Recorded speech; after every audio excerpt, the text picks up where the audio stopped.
Kenneth McGriff, better known as Supreme or Preem, was one of the most influential kingpins in the history of New York City.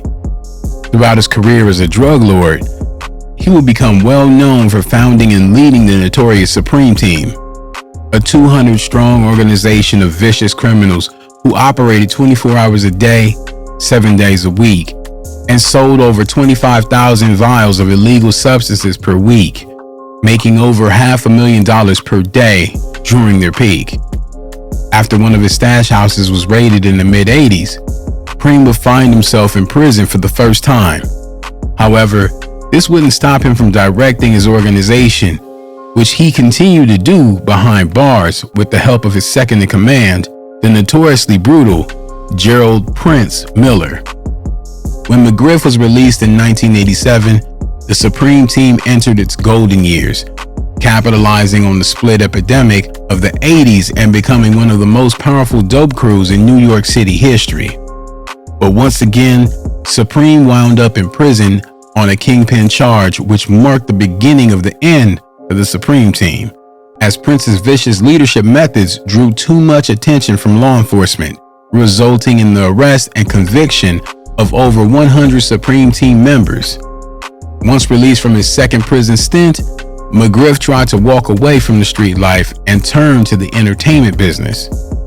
After writing the script for Crime Partners, a movie that featured major rappers such as Ice-T and Snoop Dogg, Preem began making his name in the entertainment business, with Murder Inc. founder Irv Gotti even offering him a position as vice president of the record label.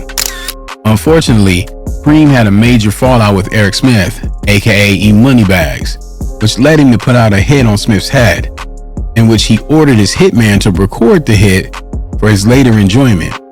This would turn out to be the biggest mistake of his life.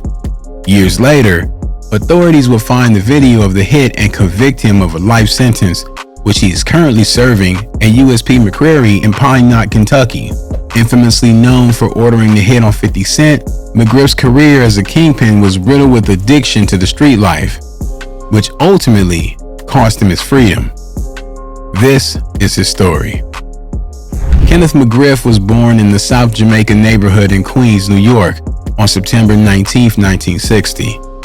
Although most criminals come from broken homes, McGriff came from a very different home environment. He was the middle child in a decent, middle-class, blue-collar family. Both of his parents were transit workers for the city, and in the time that McGriff was growing up, South Jamaica was still known as a family-friendly neighborhood. Originally considered a slum in the early 20th century, South Jamaica, or Southside Jamaica, as many residents would refer to it in the 50s, the neighborhood underwent a series of urban transformations under the presidency of Franklin D. Roosevelt in the early 1940s. The idea was to turn South Jamaica from a slum into a middle-class neighborhood, but the project ultimately failed, and the neighborhood remained one of the poorest areas of Queens. Due to the increased felony rate that afflicted the neighborhood in the late 70s and 80s as a result of the dope trade, the area would come to be nicknamed by residents as South Suicide Jamaica. But this wouldn't be until later in McGriff's life. Considering his relatively ordinary background growing up in the Baisley Park housing projects, it can be difficult to understand how exactly Kenneth McGriff ended up becoming one of the most notorious drug lords in the streets of New York City. McGriff's involvement in the streets began during his formative years at Catherine and Count Basie Junior High School, where he was described by his peers and school faculty as handsome, extremely athletic, and intelligent. He was a talented football player and even had dreams of going to college on a football scholarship, but ultimately, his negative influences and poor choices led him down the dark path of street life. McGriff's high school years were marked by his introduction to a black nationalist Islamic sect called the 5 Percenters, a group that was founded on the belief that 5% of the African American population was destined to rule the rest of the world.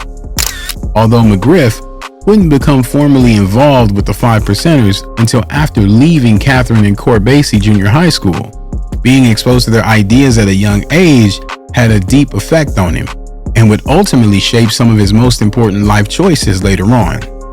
With college on the horizon, and the possibility of living an ordinary, legitimate lifestyle becoming increasingly likely by the day, McGriff realized that he had an important choice to make. If he were to continue with school, it was very likely that he would end up working a similar job as his parents, working every day for the rest of his life to make ends meet. He had more than one reason to be mistrustful of the system, as racialism and the systematic oppression of the black community were both very real problems in American society, especially in New York. Even if he decided to go to college, it would have been very difficult for McGriff to become anything but a blue-collar worker. On the other hand, McGriff realized that some of the most successful men he had been in contact with were street hustlers. After all, in McGriff's environment, the men who were driving the nicest cars, dating the most beautiful women, and throwing the best parties were usually involved in organized crime in one way or another. Terrified of the idea of dedicating his entire life to low-paying manual work, McGriff dropped out of high school in the 1970s and turned instead to a life of crime.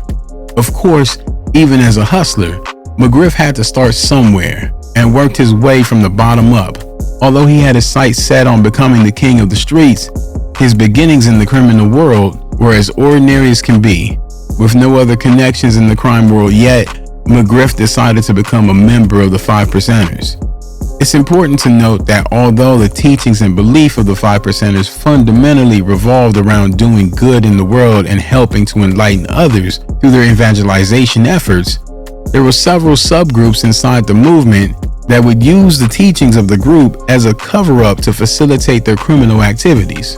In the 70s and 80s, the criminally oriented Five Percenters will become one of the most problematic criminal groups for the NYPD, as they exerted a lot of power in the streets and practically every jail throughout the city. They would frequently have run-ins with the FBI, and they influenced virtually every aspect of street and gang life in every borough of New York City. It was during his time in the Five Percenters that McGriff got his nickname. In the movement, he was referred to as the Supreme. It was also around that time that Supreme was introduced by a fellow Five Percenter to local Kingpin Lorenzo Fat Cat Nichols, who would go on to have a major influence on Supreme's life. In those times, heroin was the most commonly sold dope on the streets, and the Five Percenters constantly fought against rival gang, the Seven Crowns, for power, money, influence, and territory in the dope slinging game. However, this all changed a few years later. In the early 1980s, coke was quickly becoming the dope of choice in low-income communities all over New York City. As the use of the illegal substance became more and more widespread, local dealers saw this as an opportunity to enter a whole new market. Because the coke epidemic hadn't yet made headlines in the media, dealers could make enormous profits selling massive quantities of the dope without the police noticing.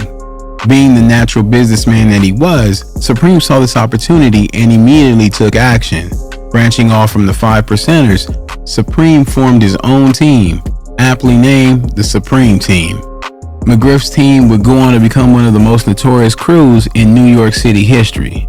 From its founding, the Supreme Team was structured like a legitimate business organization, with Supreme at the top of the pyramid. Although he was a highly competent businessman, running a criminal crew of more than 200 people was a task that no man could handle alone, which is why Supreme recruited his nephew, Gerald Prince Miller, and made him his second in command. The two complemented each other very well. While Supreme was widely known as the brilliant business mind that made the gears of the organization turn, Prince was known to be a vicious, merciless ruffian. Although he commonly resorted to extreme methods of brutality to assert his dominance in the street, he was always completely loyal to Supreme and the organization. As for McGriff, it was well known in the streets of New York that he only resorted to brutality when it was absolutely necessary and there was no other way out of the situation.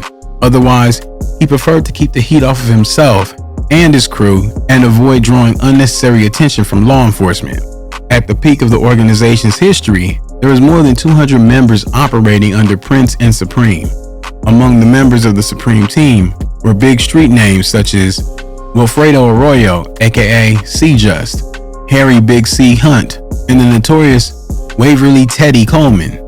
These members and many more reported up the ladder to Prince and Supreme, who did everything he could to make the Supreme team run as smoothly as possible and out of sight of law enforcement. As the operations of the team were based out of the Baisley Park houses in South Jamaica, McGriff arranged an elaborate security system around the projects, assigning lookouts equipped with walkie-talkies to keep watch from the top of nearby buildings if law enforcement officers ever entered the area. The Supreme Team security team would alert the traitors, who would then hide or destroy all incriminating evidence. In the early 1980s, the Supreme Team was moving insane amounts of narcotics. As he continued to scale his team's operations, Supreme leveraged the old network connections he had made in high school and established a mutually beneficial business partnership with Lorenzo Fat Cat Nichols. At the time, Fat Cat was one of the biggest black dealers in NYC, and he quickly became the Supreme Team's main coke supplier. Because the coke epidemic was not in the media spotlight and the Supreme Team wasn't in the sight of the NYPD just yet, the crew enjoyed an uninterrupted streak of freedom in which they operated with little to no police intervention. This allowed Supreme, or Preem, as many would call him, to smoothly scale his operation. But if the Supreme Team knew how to work hard, they also knew how to play harder. At their peak, the team operated 24 hours a day, 7 days a week, selling more than 25,000 vials of coke per week, and reached a revenue of about $500,000 every single day. Like most criminals, the crew couldn't help but shamelessly boast their dirty money. Every member of the Supreme Team had flashy cars and beautiful women surrounding them, and they would often throw large parties where they would hire rappers in groups as big as Run DMC and the Beastie Boys. Ultimately, this is what made the NYPD take notice of the Supreme Team. And by 1985, the FBI had started tapping their phones and surveying their operations from a distance. This was the year in which an article in the New York City Times describing coke use in the Bronx, titled "A New Purified Form of Coke Causes Alarm as Abusers Increase," gained massive traction, which put the spotlight on people like Preem. Over the next year, more than 1,000 articles will be published by different media outlets describing the now infamous dope epidemic. One day in 1985, members of a rival gang robbed one of Supreme's stash houses and took about $80,000 cash, as well as a large quantity of dope. Enraged, Preem put out a frightening notice, letting everyone know that if he didn't get his dope and money back, he would take action. When the police got knowledge of this in September of that same year, they organized a series of raids on a lot of Supreme Team stash houses. In one of the raids, which took place on September 10th, they found Preem and other members of his crew flushing large quantities of coke down the toilet, as well as large quantities of dope and paraphernalia lying around the stash houses. Preem was guilty of narcotic possession and sentenced to 9 years at Elmira State Prison in New York. At the time, he was only 25 years old, and he expected to get right back in the game as soon as he got out of prison. In the interest of keeping his organization growing, he placed the Supreme Team under the leadership of Prince. Through his leadership, dozens of people were tortured, beaten, and assassinated. This could have gone on for a much longer time, but Preem ended up getting released from prison in August of 1987, just 2 years into his sentence. It has been alleged that as soon as he got out of prison, every member of his crew gave him a welcome home gift in the form of bags filled with thousands of dollars. After being brought up to speed on the organization's operations and communicating his vision for the future of the Supreme Team to the crew, Preem got back to work. Over the next few months, the crew organized sporting and music events for their community and set up youth sports programs all over Queens, showing a much more generous side of the organization. The team also organized food drives and charitable events for the less privileged members of the Queens community. However, the illegal operations didn't stop during this time, and just 3 months after being released from prison, Preem was once again arrested when the NYPD raided another one of his stash houses. The judge that handled the case was a black man from Queens named Sterling Johnson, who had seen the physical damages the Supreme Team had been involved in and how they had destroyed the neighborhood he lived in.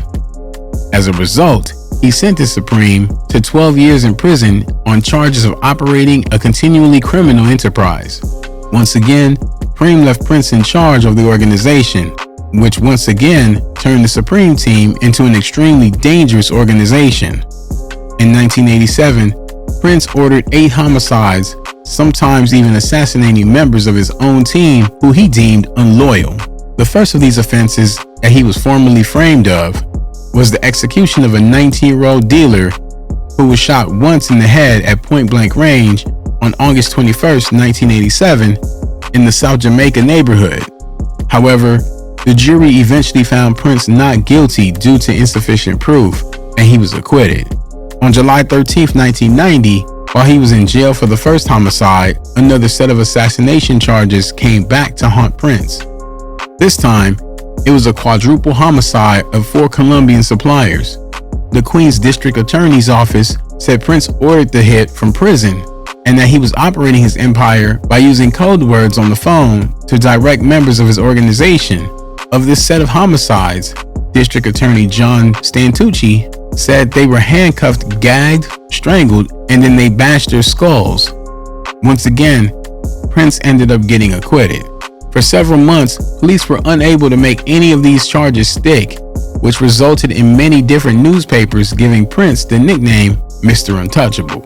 Although he was able to get away with a whole series of criminal activities for several years, that same year, Prince was sent to prison on a state homicide charge thanks to the testimony of several eyewitnesses. With both of the leaders in jail, the organization was temporarily disbanded on Supreme's orders. They were inactive from 1987 to 1989. And during this time, something happened that changed the New York City dope world forever. On February 26, 1988, 22-year-old rookie police officer Edward Byrne was conducting a stakeout in South Jamaica after a Guyanese immigrant had repeatedly called the police to tip them off about possible gang activity going on in the area. Suddenly, a car with 4 male passengers pulled up behind him. 2 of the men got out, and one of them shot Byrne in the face 5 times with a .38 caliber pistol. He passed in the hospital shortly after. The homicide sparked nationwide outrage, and President Ronald Reagan himself called Mr. Byrne's family to offer his condolences. It's not an overstatement to say that the passing of Edward Byrne officially triggered the conflict on dope in New York City. Shortly after his passing, the NYPD launched a Tactical Narcotics Team, or TNT, which consisted of 117 members dedicated to bringing down local dealers and prosecuting them to the fullest extent of the law. A little over a year later, in the spring of 1989, Prince was released from jail after an eyewitness changed their testimony about what happened on the night of one of the homicides Prince was framed of. Although he was suspected of intimidating the eyewitness into changing their story, this was never formally shown, and he was allowed to walk. Prince's release marked the rebirth of the Supreme Team. Once out of jail, he appointed Wilfredo Arroyo as a second in command and went back to his brutal methods. Under Prince, things were not the same as before for the Supreme Team. Whereas before, they had been raking in over $500,000 a day, they were only making around $10,000 a day after 1989. The NYPD crackdown simply made it impossible to keep scaling as smoothly as they had under McGriff. Things went from bad to worse, and in 1990, Prince and 15 other members of the Supreme Team were apprehended by the police after the NYPD tapped many of the members' phone and monitored over 100 of their conversations, in which they spoke in detail about the team's operations and brutal offenses. Unbeknownst to Prince, the wiretap had taken place between December 1989 and March 1990 and would end up becoming the deciding factor in his demise. He was indicted on 4 homicide charges and several other burglaries and kidnapping charges. Although the wiretaps were illegally placed by the police and the assassinated charges were subsequently dropped, Prince was still sentenced to 7 life sentences in prison in 1993. Other members of the team who ended up in prison as a result of the wiretap included Ronald Tucker, aka Tuck, and Wilfredo Arroyo, aka C-Just, who were sentenced to 14 years and 3 life sentences respectively. This marked the official downfall of the Supreme team in 1995. Preem himself was released on parole after serving 8 years in prison on the Kingpin charge. By that point, however, over 100 members of the original team had been arrested, and it became clear to McGriff that he could no longer continue with business as usual. In addition to this, McGriff has spent many of his waking hours in prison reading and educating himself, and decided to reform his life when he got out of prison. This is when he turned his attention to the entertainment industry. Shortly after his release, he linked up with Irving Lorenzo Jr., a producer also known as DJ Irv. Together, they started the label Murder Inc., which would go on to become a legitimate force in the world of hip-hop in New York City. Eventually, DJ Irv rebranded himself as Irv Gotti and offered McGriff the role of vice president at Murder Inc. This was a major turning point in Supreme's life, as accepting the offer could have solidified him as a legitimate business mogul. Shockingly, he rejected the offer out of pride. When Irv Gotti asked him why he didn't want to accept, Supreme simply replied, "Because I wouldn't be Preem." Nonetheless, Preem continued to be involved with Murder Inc., and he eventually became interested in making movies. In 2001, he released a movie adaptation of Dolan Goen's novel, Crime Partners, which featured Snoop Dogg, Ice-T, and other famous rappers. Even though it was alleged that Crime Partners had been financed with dope money, the movie made about $4 million, and Preem began to build a reputation in the entertainment industry. Sadly, he couldn't stay away from the streets, and several sources claim that he was moving large quantities of dope in secret in New York City. Preem would once again draw unwanted attention from law enforcement after a series of altercations involving another hustler who wanted to leave the streets behind and join the entertainment industry, Eric Smith, better known as E Moneybags. As the story goes, Moneybags wanted to purchase a car from Supreme and gave his crew the money for it. Shortly after, he changed his mind before receiving the car, but Supreme refused to give him a refund. Feeling cheated and betrayed, E sought out Supreme and found him sitting in the car along with his friend Cobra Black Just Johnson. Moneybags opened fire and accidentally shot Black Just instead of Preem, which led Preem to put a price on his head. In order to protect himself from Preem's wrath, E Moneybags banded with other rappers who shared a similar hatred for Kenneth McGriff. Among these rappers was Curtis Jackson III, better known as 50 Cent. The bad blood between 50 and Preem started in 2000 when 50 Cent was stabbed outside of the Hit Factory Studios in New York after an altercation with Murder Inc.'s rapper, Ja Rule. However, the feud didn't end there. In 2000, 50 Cent released the song Ghetto Quran in a mixtape in which he aired out a lot of hustlers' business for everyone to listen to. Of course, this rubbed a lot of people the wrong way, including Supreme himself. After the song's release, 50 Cent was labeled by many as a snitch, and Supreme was determined to eliminate him.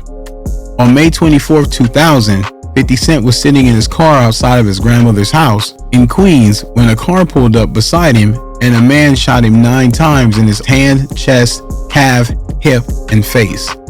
Miraculously, he survived, but by then it was well known that Supreme had been behind the assassination attempt.